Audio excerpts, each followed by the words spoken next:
Bonjour. J'ai l'impression de faire une vidéo sur une table de camping où on va juste bouffer en fait. Salut les gars, alors aujourd'hui une nouvelle vidéo de présentation d'une carabine qu'on vous avait pas mal teasé sur Instagram. Donc je vais vous expliquer dans un premier temps les raisons de ce choix.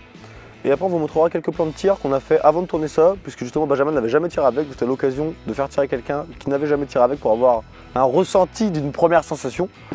Donc on va vous montrer tout ça. Ce n'est pas ma voix normale, j'ai encore la voix éclatée de la vidéo avec Renault et Y d'il y a une semaine. C'est pour vous dire un peu l'intensité de la chose. Normalement, elle est déjà sortie quand c'est là. Ouais, les conséquences sont terribles. Ouais, franchement, la vidéo rend bien, mais on l'a payé très cher. Bon, allez, les gars, c'est parti.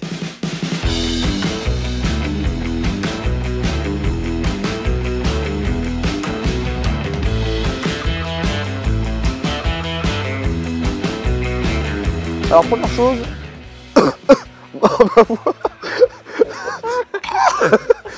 Alors première chose, pourquoi une nouvelle carabine? Vous savez déjà qu'on a la Remington 700 en 308 qui a déjà fait ses preuves jusqu'à très loin, jusqu'à 1600 mètres, c'est le maximum qu'on ait fait.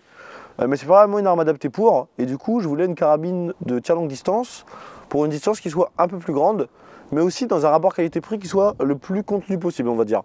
Parce que quand on dit ça, je voudrais une carabine de plus gros calibre, tout le monde dit ouais, prends une 338, prends une 338. Les gens qui disent ça ne connaissent pas le prix du rechargement de la 338, qui est trop cher en fait. Le budget, toujours. Ouais, c'est vrai, on revient en première vidéo. Du coup, pour moi, il y avait plusieurs calibres qui sortaient du lot, qui ont une bonne performance dans un prix qui reste quand même assez contenu. Donc dans mes choix, il y avait le 708, le 6555, le 65284 et le 284. Donc 708 et 284, deux calibres en 7 mm, et 6555 et 65284, deux calibres en 7 mm. Il y a beaucoup de gens, quand ils veulent tirer loin, qui ont tendance à aller dans les très gros calibres tout de suite avec beaucoup d'énergie. Je pense que c'est lié au domaine militaire où il y a souvent besoin de beaucoup d'énergie à longue distance. Donc on va sur des calibres comme le 308 Mag, le 338 la Puma Magnum. Mais pour du tir sportif, je pense pas que ce soit nécessaire d'avoir des ogifs qui soient si lourdes et qui tapent si fort, à part pour des distances vraiment très éloignées ou pour être sûr de bien spotter ses impacts à chaque tir. On peut avoir des bonnes performances avec des calibres qui sont plus légers et donc moins chers. C'est le but ici. Du coup, dans une optique de prix, je voulais pas faire un custom, parce qu'un custom c'est directement des prix qui sont plus élevés, on va dire. Donc je voulais partir sur une arme de série, mais pour avoir une arme de série performante, il fallait déjà un canon qui soit suffisamment long. Donc je me suis dit le minimum c'est 26 pouces, sachant que dans ces 4 calibres là, le 284 est quasiment introuvable en arme de série. Je crois même qu'il n'y a pas d'arme en 284 en arme de série, enfin j'en ai pas trouvé. Et le 6.5 284 est aussi très difficilement trouvable. Et en plus, a la fâcheuse tendance à user très vite les canons. Donc il faut savoir que le prix de changement de canon, il faut le répercuter on va dire sur le nombre de coups tirés. Puisque si on a des cartouches qui sont pas chères mais qu'il faut changer le canon tous les 500 coups, bon, ça commence à chiffrer quand même. Ouais, c'est ça. Donc il restait le 708 et le 6555. Et il se trouve que Sabati fait cette carabine, donc la Tactical Evo, en 6555. Donc ça correspondait parfaitement à ce que je voulais. C'est parti quoi, c'était génial. J'ai pas la fin de cette phrase. Pour la réalisation de ce setup, on a 3 partenaires qui nous ont aidés. Le premier c'est Stéphane de Chasseurs et Compagnie pour l'optique. Ensuite on a Jordan de Wall Arm pour la carabine, le montage et le silencieux. Et enfin on a Olivier de chez TPM pour les outils de rechargement. On aura l'occasion de vous présenter dans de futures vidéos. Puisque cette vidéo donnera suite à d'autres vidéos. Donc là on va faire une première vidéo qui va en présentation du matériel de la carabine et un petit test à la fin. Une deuxième qui sera plus axée sur le rechargement et le développement de la munition pour avoir un truc qui marche bien on va dire. Et la dernière vidéo qui sera un test à longue distance. D'ici qu'on en soit là, il sera sûrement l'hiver et ce sera trop tard. Donc on vous le fera sûrement dans longtemps ça, mais on verra. On démarre par la carabine, mais je démarre par quoi? Oh bah alors là... Tu pleures? Hein, je suis ému de revenir aux sources. Mais parce qu'il faut savoir que ça fait très longtemps que c'était pas juste Victor en... C'est vrai? En face cam et moi derrière. Là, ça fait... Ouais, ça remonte. Hein. Très beau. Ça rappelle les souvenirs dans le bureau à l'époque où vous vous rappelez quand on était jeunes. À mon avis, quand il avait commencé à refaire froid, on va en refaire 2-3 des vidéos dans le bureau. Quand on va sentir que ça caille. C'est un concept en intérieur. Alors pour parler du matériel, on va démarrer par la carabine, donc de là vers l'avant. Déjà, cross type Macmillan, donc avec une prise très droite et qui se prend beaucoup en palmé on va dire.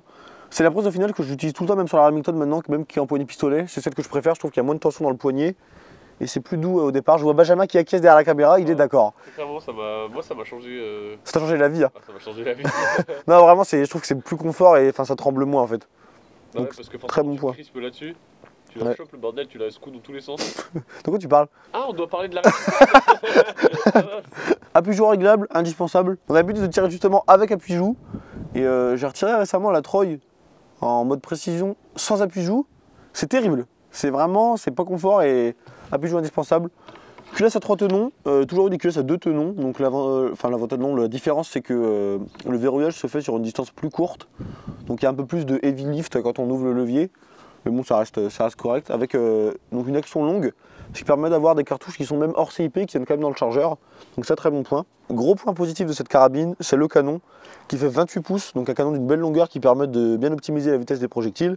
Et surtout au profil super lourd, puisqu'il fait 28 mm. Donc ça fait un canon qui est vraiment balèze. Donc c'est intéressant parce qu'il est bien rigide. En plus, il est lourd en termes de poids, donc ça permet d'être encore plus stable. Et surtout, il chauffe moins. Là, on a fait le test juste avant, on a tiré 20 cartouches et il était à peine chaud, quoi. Donc ça, c'est vraiment pas mal. Inconvénient, c'est que pour trouver un réducteur de son manchonnable sur un canon de 28 mm, c'est quasiment impossible. Donc niveau réducteur de son, ce sera que des réducteurs vissables au bout, puisque ça se manchonne pas sur des canons si gros. Canon au pas de 8, du coup. Donc pour le 6.5-55, c'est un pas qui est intéressant, ça permet de tirer quasiment toutes les ogives, jusqu'à 145-147 grains. On va essayer de tirer la Hornady ELD Match en 147 grains. Pour finir, silencieux, donc fourni par Wallarm, qu'on a en test. C'est un silencieux ukrainien, je connais même pas vraiment le modèle, qui est vraiment ultra efficace en fait. On l'a testé, le son est vraiment atténué plus que sur la Remington, vraiment. On essaiera sans silencieux. Ah putain, ça va nous déclater. Mais ouais, franchement, super efficace. En plus, en acier. Donc ça a l'avantage de, même si ça chauffe, c'est moins dangereux entre guillemets parce que l'acier est plus résistant à la chaleur. Et bon, il est lourd, mais bon. Faut savoir que le setup fait 9,2 kg, donc ouais. On n'est pas à 100 grammes près sur le silencieux, quoi. Au moins c'est bien, avec tout, tu as une très bonne stabilité au sol. Ouais, c'est ça. Là, l'ensemble va bien. Il n'est pas en céracote, ce qui est assez rare sur les silencieux, donc c'est une peinture qui va tenir dans le temps. Et surtout, Jordan me disait qu'il devait être en prix public aux alentours de 300 €.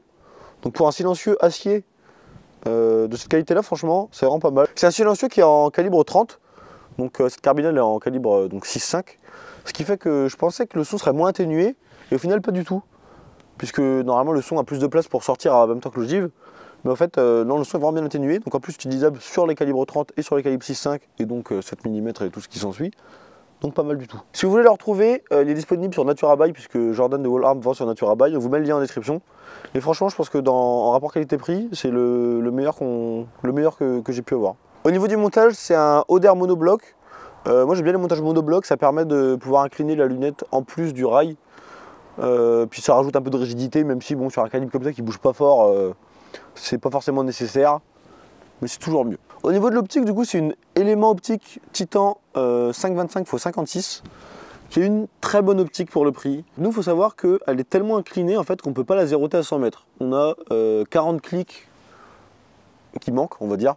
Donc on contrevise avec le petit 4 au-dessus, ce qui permet d'aller chercher l'élévation plus loin en fait, là où on en aura besoin, puisque clairement, c'est pas une arme qui est destinée à tirer à moins de 600 voire 800 mètres.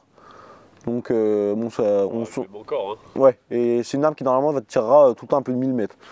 Ce qui fait qu'en fait, elle a son 0 à 600 mètres. Donc c'est...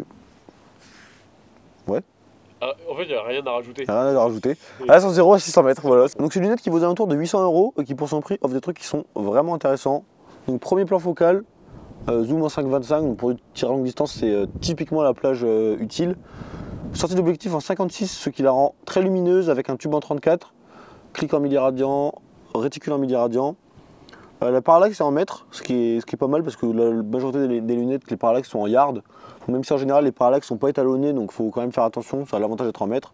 Réticule illuminé, le zérotage de la tourelle se fait sans outil, ça c'est très bien. Parce qu'en général la Remington, je réglais, j'avais jamais de tournevis, il fallait rentrer pour la rezéroter, c'était chiant. Là juste le bouchon se dévisse et ça se zérote comme ça. C'est vraiment pas mal. Petit truc, au début quand j'ai testé la lunette sans carabine, je l'ai trouvée super nette et vraiment d'une qualité optique géniale.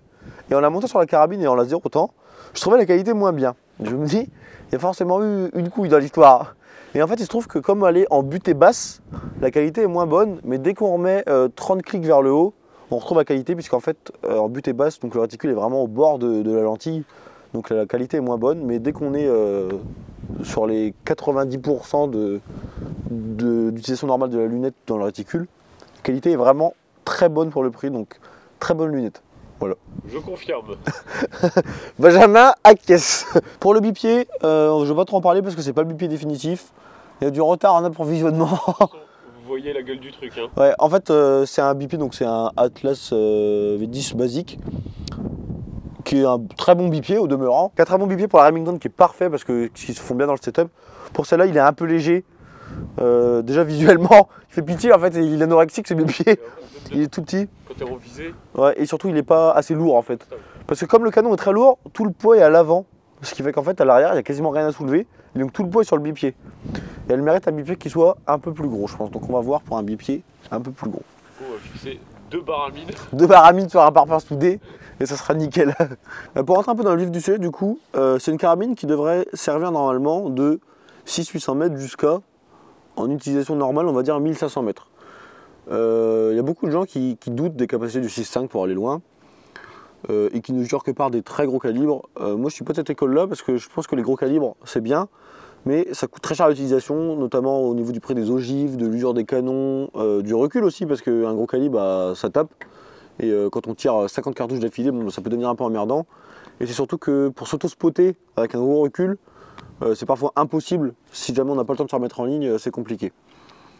Donc ce genre de calibre, le 6.5-55, déjà c'est un très vieux calibre. C'est pour moi le volume de poudre idéal dans la famille des 6.5. C'est un peu plus costaud que les 6.5 Creedmoor et 260 Remington, 6.5-47 habituels. Mais c'est un peu moins bouffe-canon qu'un 6.5-284 qui est vraiment nerveux pour un 6.5. Donc pour moi c'est vraiment un bon compromis. C'est pour ça que je suis parti sur ce calibre là. Et surtout avec un canon de 28 pouces. Pour vous donner une idée, dans les premiers tests, j'ai réussi à sortir sans aucune surpression, une utilisation normale, des 139 grains Sénart à quasiment 900 mètres secondes. Et donc on arrive à des perfs qui sont vraiment intéressantes. Donc avec des ogives qui ont des gros coefficients balistiques, je pense qu'on peut arriver à des distances supersoniques qui sont vraiment intéressantes. Et là, vraiment taper du 1500 mètres normalement en fait, en utilisation normale quoi. Donc c'est le but de cette carabine. L'avantage aussi du 6.5, c'est que comme les ogives ont des bons coefficients balistiques en restant assez légères, donc en dépassant rarement 145 ou 150 grains, on a un faible recul. Et ça on a pu le tester avant, on vous montrera les images à la fin. Un poids de carabine aussi conséquent et une munition avec peu de recul, ça donne un confort d'utilisation qui est vraiment très sympa. Et même sans épauler, j'ai envie de dire, on s'embête pas à se dire est-ce que j'ai bien épaulé tout ça. Ça recule pas vraiment, il n'y a pas de recul. On tire à la hanche. Sans viser. Et je me dis avec un bipied encore plus gros et plus stable, on aura vraiment plus de recul en fait. Et ça sera vraiment trop kiffant à l'utiliser. Pour ce qui est de la munition, du coup on abordera ça plus en détail dans la future vidéo qui parlera du développement de charge et de comment développer la munition. Puisqu'on va faire plusieurs charges pour cette carabine. Une charge on va dire standard pour une utilisation jusqu'à 1000-1200 mètres. Et une charge vraiment qui pousse fort quoi, pour aller au maximum et on verra jusqu'où on va.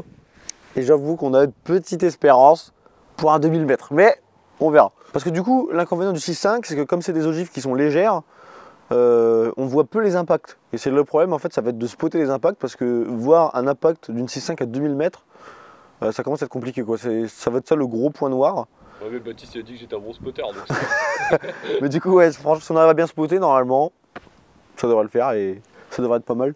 Puisque la lunette, comme elle est bien inclinée, elle a suffisamment de clics pour aller jusqu'à 2000 mètres. C'est-à-dire qu'en fait, ouais, sur terrain mouillé, c'est même pas la peine d'espérer avoir un impact de 2000 mètres, c'est mort. Et encore à titre de comparaison, avec la Remington c'était... Tu mettais à combien son normal en fait? Sa distance normale? La Remington, on avait deux cartouches aussi. Cartouche standard, elle était à 850 mètres en supersonique. Et la cartouche améliorée, elle était à 1000 mètres, je crois. Ou 1050 mètres, un truc comme ça. On a poussé jusqu'à 1600. On a poussé jusqu'à 1600. Et donc celle-là, en utilisation normale, la cartouche standard serait à 1150 mètres. Et la cartouche améliorée à 1500. Du coup, franchement, il y a moyen de... Le 2000, je pense qu'il est... Ah, franchement, il y a moyen. Moi, j'y crois. Mais bon, on verra. Donc encore merci à Chasseurs et compagnie, à Wall Arm et à TPM de nous avoir permis de nous aider sur la réalisation de ce beau setup qui j'espère va faire de beaux résultats. Et on vous laisse du coup avec les images qu'on a tournées en début puisque on n'allait pas les tourner après, sinon j'allais donner des infos à Benjamin. Fallait pas qu'il connaisse les spécificités. Je sais tout maintenant. Donc on vous laisse les images et on fait une petite conclusion après ça. là-dedans l'ouverture. se trouve une machine de guerre en fait. Alors faut savoir qu'il l'a déjà vu, donc on va pas vous faire genre ah là il l'a pas vu. Il l'a déjà vu. Waouh, j'ai jamais vu un truc aussi beau. Oh là là. Mais ce qui est intéressant c'est le test du coup. Non, pour le coup par contre, elle est très belle. Voilà l'engin. Par contre ouais, d'un gabarit conséquent. Voilà. Et elle a pas le silencieux. Et elle a pas de silencieux. Et que je vais m'empresser de mettre en fait. Bah, peut-être le mieux c'est que tu la mettes sur le tapis et que tu montes le silencieux Tu veux que je là-bas. mette le silencieux là-bas? Ouais peut-être. Ah, alors je vais mettre le silencieux là-bas. Hein. Si le chef il l'a dit alors. Il nous manque Clément sur la chaîne, on le sent. Hein. Pourquoi on le sent? Bah parce que c'est moi qui tiens la cam par exemple. Ah, j'avais pas remarqué. Parce que tu lui ressembles quand même vachement. Je pense que c'est la moustache qui fait ça. Faut savoir Bon. qu'il avait envie de tout me raconter dessus en fait. Bah j'ai encore rien dit, c'est ça qui est intéressant, c'est qu'en fait il l'a juste vu et manipulé mais il a jamais tiré avec. Là moi c'est vraiment de la découverte. Je vais pouvoir te dire le premier secret déjà, c'est que le montage est trop planté par rapport à la lunette. Du coup il n'y a pas assez de clics pour aller chercher à 100 mètres, donc tu es obligé de contre-viser avec le 4 au-dessus. Tu vises pas avec le centre du Elle réticule est trop à 100 mètres. montée. On est trop près en fait. Voilà c'est ça. Ah parce que du coup la petite découverte je la fais sur une cible à 106 mètres exactement. Et puis bon. Mais le principal c'est pas trop dans la précision là. Non c'est juste c'est la sensation, le ressenti. Hein. Voilà, quelle sensation. À quel point ça va te niquer. Oh là. Là, c'est une longue action donc il y a de la longueur. Hein. La souplesse. En vrai elle est fluide quand même. Oh bah oui. Sa mère la pute. Quoi? Elle est partie trop tôt? La course Elle est courte. est C'est inexistante. direct. Alors est-ce que t'es surpris du recul? Il y a pas en fait. Quoi? Il y a pas de recul. Mais oui, La première fois, quand j'ai jamais tiré avec une arme, ça me stresse un peu, tu sais, la première balle. Mais c'est J'ai tiré la incroyable. première, je me suis dit, bah en fait, il y a pas de recul. Mais tu ne sens pas en fait. Pour moi, Tu sens qu'elle bouge, tu sens que forcément, parce que bon, elle envoie. moi je trouve que c'est à mi-chemin entre la 22 et la 308, vraiment. J'ai retiré l'éjecteur. pour les rechargements, il n'y a pas l'éjecteur. C'est normal, normalement il y a, mais là je l'ai enlevé. Du coup, il faut les récupérer à la main. C'est vraiment pour dire tir de rapidité. Du coup, t'as raté la plaque, on est d'accord. Oui, j'ai raté. Mais j'étais plus concentré sur qu'est-ce qui va se passer. Ouais. Mais du coup, Parce que alors, à tout moment, il l'avait trafiqué, elle me pète à la gueule. Hein. Et ça fait des vieux. Vraiment, quand j'ai tiré, je me suis dit, bah, en fait, je me suis pas bien mis, tu sais, ou alors avec Ouais. le manteau ou quoi, tu vois, je me suis dit, il y a un truc. non, vraiment, elle a aucun recul. Que nenni. En même temps, c'est un calibre qui a pas forcément trop de recul parce que c'est des ogives assez légères. Et surtout qu'elle fait 9 kg de quoi. Ouais, c'est vrai que le putain, Et oui, tout le poids est devant. Le poids, la portée. Quand tu lèves derrière, il n'y a pas de poids derrière. Tout le poids est sur le bipi en fait. J'en fais ce que je veux là. Alors que quand faut rester debout en visée, Ça rigole moi. là on devient, ça devient complexe. Voilà. Touché. Ça, là, Ouais, en fait, c'est c'est pour ça vraiment, que tu recules pas. Comment? Il n'y a pas de recul, ça vraiment c'est. Ah, mais c'est si agréable à tirer parce que très faible course. Ouais, c'est vraiment la une détente détente, directe quoi. C'est le recul absent. Fort agréable, incroyable en fait. Hâte qu'elle fasse ses preuves sur la Alors, longue sur longue distance, vraiment, ça va être propre, je pense.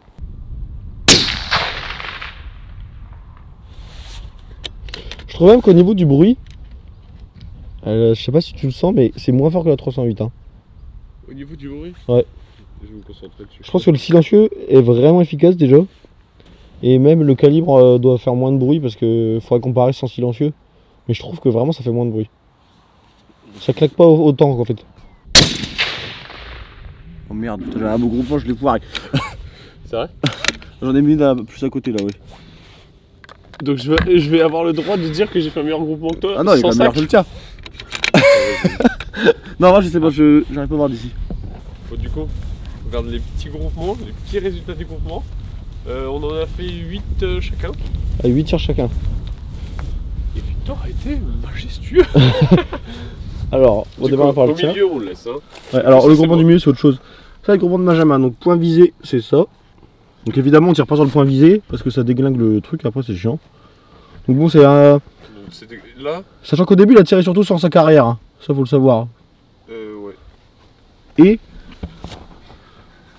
Il a C'est eu mieux. deux Ouais, j'en ai petits, deux hors voilà. regroupement, mais sinon c'est pas mal. Sinon, le reste, c'est un trou. Et du coup, le développement de charge n'a pas été fait. Donc c'est des munes, on va dire, standard pas adapté. Donc je pense qu'avec un bon rechargement, Voilà, ça prévoit du bon. ça prévoit du lourd et du beau jeu. Ah non, ça peut faire vraiment juste. Ça peut passer sous le centimètre, je pense. Oui. Hâte. Non. Mais de toute façon, dans sa globalité, déjà juste pour le ressenti, incroyable. Ouais, la sensation est. Incroyable surtout. C'est vraiment confort de tir en fait. Ouais. Puis après, le son, parce qu'au début, j'ai pas écouté trop ça, mais le son aussi est Ça fait pas de tellement bruit. faible. C'est. Ouais. Ah ouais, non. Le réducteur fait bien son taf. Bon allez, petit débrief. Conclusion de ce petit test, Benjamin, qu'est-ce que t'en penses? Surpris. Y a pas les mots. Ah ouais, non, surpris sur tous les points, mais dans le bon sens. Franchement, ouais. Sur tout, en fait, il y a rien à redire. Et enfin, il y a rien à redire quand on pense au prix de ce. Ouais. Ah, parce que vous savez quoi, je vous ferai un tableau avec les composants et le prix. Et l'objectif du coup du setup, c'était de faire un truc performant avec le prix le plus réduit possible. Et bon, ça reste un prix qui est quand même conséquent, je Ouais, c'est pense. quand même un petit investissement. Ouais, mais... c'est un investissement, mais on va dire pour les performances que ça offre, si vous comparez un setup que vous voulez monter par exemple en 338 ou en 301 mag, en 300 PRC ou des choses comme ça, même à l'utilisation au niveau du prix des munitions, c'est bien moins cher. Oui, d'ailleurs, les munitions, on n'a pas trop parlé. Je pense que on peut Combien tu arriver les à sors sortir des cartouches autour d'€1 quoi. Vraiment, ce qui est très raisonnable. Un petit euro quoi. Ça là-dessus, oui. Ce qui est Mais, vraiment pas mal. ouais, non, maintenant, faut qu'elle fasse ses preuves à longue distance, parce qu'à 100 mètres, c'est bien marrant, mais Ah, là, ça va être pas mal. quand on va rajouter 2-3 0 derrière, 2, 3, 4, 0 derrière. 4-0, on tire à 10 000 mètres aujourd'hui. Ah, mais les 15 km de. Ah, À la c'était 22. 15 bornes à la 22 15. qu'il avait dit. Non, Mais non, c'était 1500 Les 1500 km à la 6555, c'est pour bientôt. Ah, là, c'était hilarant. Non, mais voilà, donc on va vous faire ça. Comme il vous a dit, il y aura Ouais, deux vidéos encore, deux vidéos sur, encore normalement. Puis, voilà. sur ce beau petit bébé. Puis de toute façon, vous la reverrez dans différentes vidéos. Parce que bon, on va sûrement trouver 2-3 concepts un peu débiles entre temps. Donc ça devrait être marrant.